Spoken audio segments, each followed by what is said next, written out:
আজকের টপিকটা কিন্তু একটু বিয়ার্ড।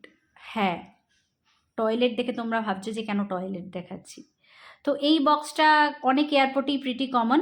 এটা হচ্ছে তোমার সারফেস ক্লিনার, যেটা লেডিসদের জন্য ভীষণ ইম্পর্ট্যান্ট। বাকি তো স্যানিটারি ন্যাপকিন ডিসপোজাল বক্স আছে, এখন তো অনেক এয়ারপোর্টেই এটা অ্যাভেলেবেল। এরপর আসি এই যে এই জিনিসটাতে। এটা নয়, এটা অটোমেটিক সেন্সার, এটা তোমরা জানো। এই জিনিসটা কারা কারা দেখেছো বলো? আমি তো ভীষণ অবাক হয়েছি। মালয়েশিয়াতে নেমে প্রচণ্ড অবাক হয়েছিলাম ওদের জেট স্প্রে দেখে। ওটা জেট স্প্রে না তোমাকে হাওয়ায় উড়িয়ে নিয়ে যাবে, না তোমাকে ভেজাবে, বুঝে পাবে না। সিঙ্গাপুরে নেমে ততটাই খুশি হয়েছিলাম। কী কী লেখা আছে দেখো, soft rare, front dryer, position, pressure, switch.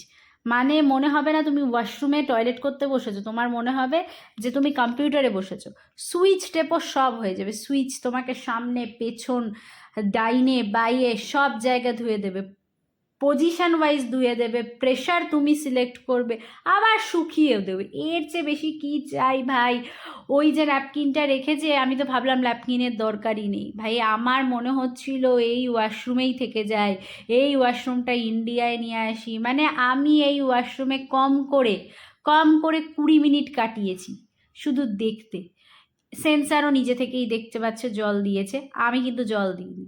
তো যাই হোক, আমার এই ওয়াশরুমের এক্সপিরিয়েন্স খুব ভালো ছিল। লিটারেলি আমি সত্যিই ভিডিও করে এনেছিলাম আপলোড করব বলে। কেমন লাগলো তোমাদের জানিও।